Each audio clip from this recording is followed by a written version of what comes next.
Assalamualaikum warahmatullahi wabarakatuh. We are from Group Fatin. We are going to share about our ebook project, and this is the list of our members' names.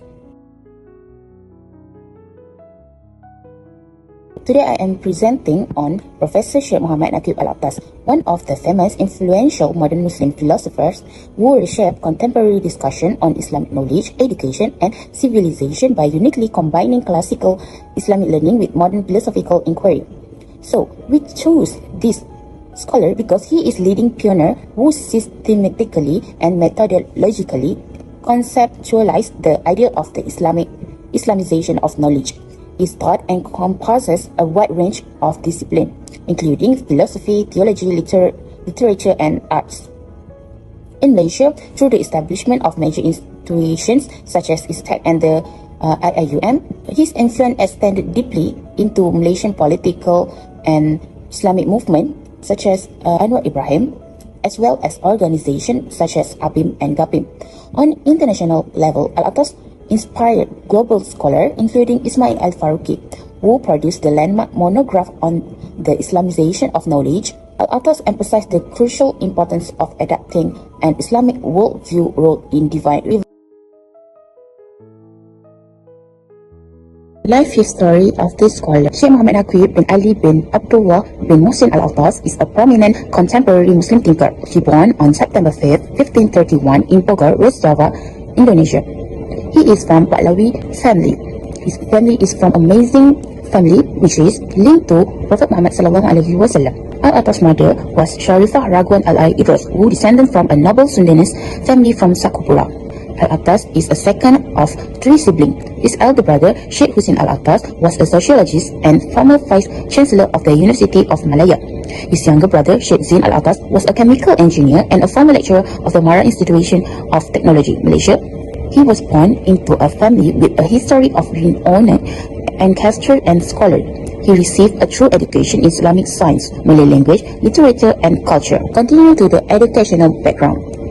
At Attas, his formal primary education began at age 5 in Nayli in Johor Primary School, Malaysia. But during the Japanese occupation of Malaysia, he went to school in Java in Madrasah Al-Urwatul Wuthqa studying in Arabic.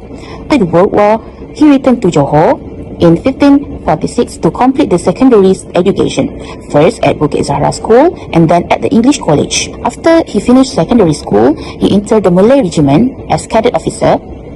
The General Sir Brock Templar selected him to follow a military education at Eton Hall in Chester, and later he studied at the Royal Military Academy, Sandhurst, England. Attas later felt the need to further his study and voluntarily resigned his commission to serve in the Royal Malay Regiment in order to pursue his study at the University of Malaya in Singapore.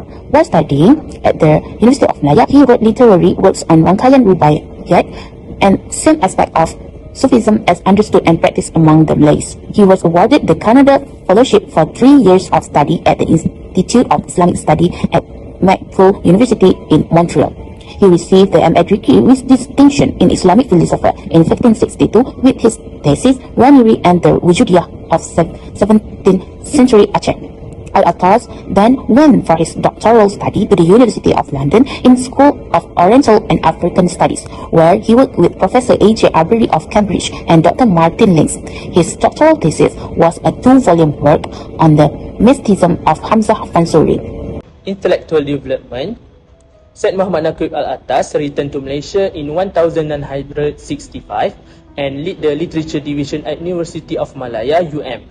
And he also co-founded at Universiti Kebangsaan Malaysia (UKM) in 1970 and promoted Malay as the medium of instruction. Founded IBKKM, stand for Institute of Malay Language, Literature and Culture in 1973, and later ISTAC, stand for International Institute of Islamic Thought and Civilization in 1987. And he also introduced the concept of adab and the Islamization of knowledge, stated that the Muslim world crisis of knowledge is caused by loss of adab, and then presented 400 plus academic papers and revision major awards, including the IRCICA stand for Research Center for Islamic History, Art and Culture Award in 2000 and Tan Sri in 2011.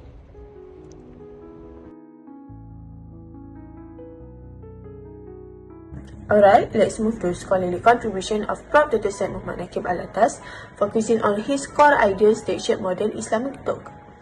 His first and most defining contribution is the Islamization of knowledge. He argued that modern knowledge is not value-free or neutral. According to him, the core crisis of Muslims stems from the loss of adab, which leads to the rise of unfit leaders. So, to fix this, he proposed two-step process: the Westernization to remove secular elements and the infusion of the Islamic worldview into all branches of knowledge. He also applied this to language, recognizing Sufi poet Zharfan as a pillar of Jinan Malay literature over colonial figures like Mushi Abdullah. Moving to his second contribution, the concept of ta'lim. Attas defined Islamic education strictly as ta'lim, which means the institution of adab. He chose this over ta'lim or tarbiyah because ta'lim seamlessly integrates knowledge, instruction, and nurturing. The ultimate goal is not just to meet socio-economic demands, but to produce good, civilized human beings. His third major contribution is his original theory of the arrival of Islam to the Malay world. Through his book Historical Facts and Fiction, he proved that Islam arrived directly from Arab lands via missionaries, not through traders from India or China. This is strongly supported by the dominance of the Shafi'i school of jurisprudence and Al-Ash'ari theology in the region to this day. Fourth, Attas operationalized his theories by founding world-class academic institutions.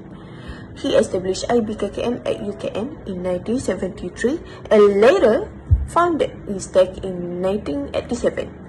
ISTEC unique Malay Andalusian architecture reflects his belief that knowledge blends with aesthetic and spirituality. Here, he compiled over 110,000 rare volumes and manuscripts. To conclude, Attas authored 27 major books and monographs translated into various global languages. His intellectual legacy remains a crucial pillar in preserving authentic Islamic thought. That's all from me. Thank you.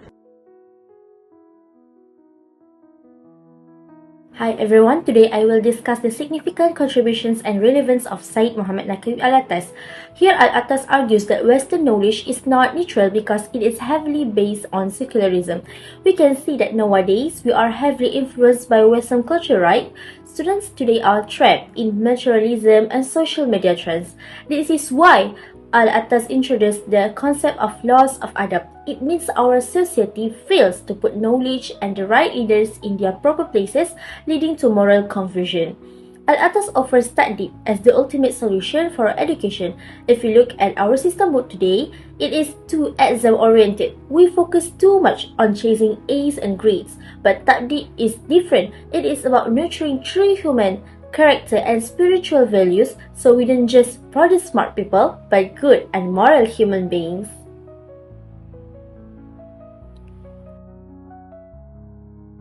His critique of secularism reminds us that Islam must guide every aspect of life, not just rituals. Finally, he defends the Malay Islamic civilization. He shows that Islam completely transformed our language, literature, and identity. This is highly relevant for the younger generation to protect our heritage from global secular trends today. To conclude, all his ideas shows that education is more than just a tool for a career success. It is about building a balanced human soul because, as he beautifully said, the light of knowledge begins with adab. Alright, next, the reflection of the scholar. The ideas of Naquib Attas is about issues of losing adab among modern society. Do we agree with this issue? If I could say yes, because majority of people and student mindset today, they are only chasing on they are only chasing on grade A for all subjects. They are chasing on success until they forgot what is the learning purpose is. For me, the learning purpose is when you having a knowledge and you can give benefit to others. You can give benefit to society. Okay, because of that, Naquib Al-Attas bring the concept takdik. He bring the takdik concept to teach the people that have mindset like this. They have mindset like having a success and you will collect money for your life, but they doesn't have manners. Okay. He also emphasized that having knowledge but doesn't have manners is a waste.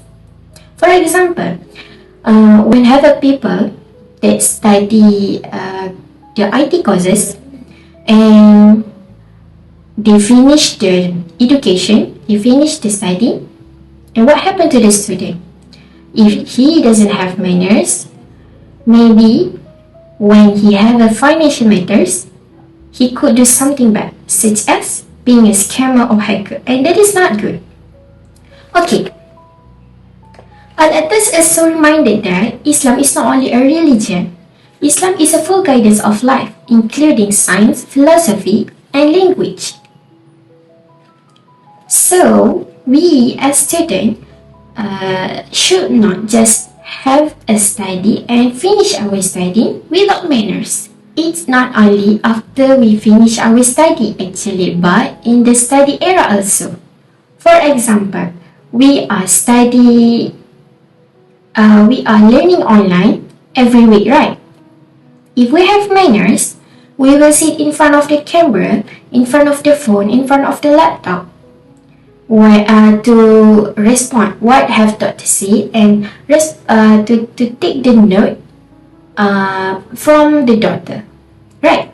So if we doesn't have manners, it will be the opposite way. Okay, for the conclusion, the takdik concept that bring by Naquib Al-Attas is important in Islamic education. It is because it's not only about having knowledge and be success, but it's about the formation of civilized and to be the virtuous person.